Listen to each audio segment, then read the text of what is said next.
அண்ணா திராவிட முன்னேற்றக் கழகம் என்பது ஒரு கற்பகத்தரு, ஒரு காயசண்டிகை மணிமேகலையினுடைய அமுத சுரபியைப் போல.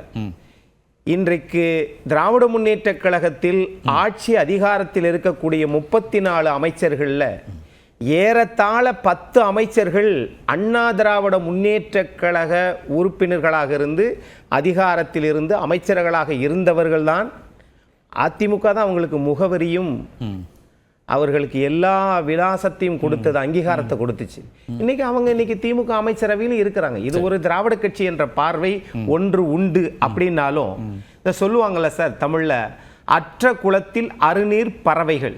ஒரு குளத்துல தண்ணியே இல்லைன்னா பறவைகள் கூட அங்கு வராது. அதுபோலத்தான் ஆளுங்கட்சியாக இருக்கிற போது அது செல்வ செழிப்பாக இருப்பார்கள். அதிகாரிகள், அரசினுடைய கஜானாக்கள் நிறைய இருக்கும். அது மாதிரி காவல்துறையினுடைய மரியாதை, அந்தஸ்து, மாலை எல்லாமே இருக்கும். பட்டாடைகள், வான வேடிக்கைகள், பொதுக்கூட்டங்கள். அப்ப அதை சொல்லக்கூடிய அடிப்படையில் தான் அந்த கேள்வி வருது. ஆட்சிக்கு வரப்போகிறோம் அப்படின்னு நம்பிக்கையோடு பயணத்தை மேற்கொள்ளக்கூடிய எதிர்க்கட்சி தலைவர் இல்லையா, ஆட்சிக்கு வருகிறோன்ற நம்பிக்கையை இழந்துடுறாங்களா இவங்க? அப்ப இவங்க ஆட்சியில் இருக்கக்கூடிய கட்சியை நோக்கி போறாங்க, தேர்தல் ஆண்டு. அப்போ ஒரு நம்பிக்கையோட இங்கே தானே வரணும். நீங்கள் சொல்லக்கூடிய கணக்குனா இங்கே இருக்கணும்ல. அவங்க வெளியேறது அப்படிங்கிறது அப்போ நம்பிக்கையற்று வெளியேறாங்கன்னு அர்த்தமாயிடுதா?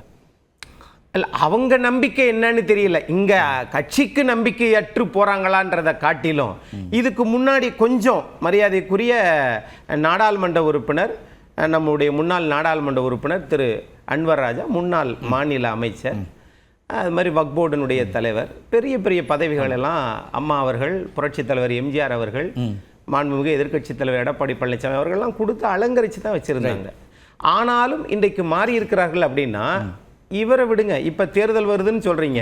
இப்போ இதுக்கு முன்னாடி திரு கடலாடி சத்தியமூர்த்தி அவர்கள் அமைச்சராக இருந்தார், திமுகவுக்கு போனார். எங்கே இருக்கிறார் என்றுதான் பார்க்க தோன்றுகிறது.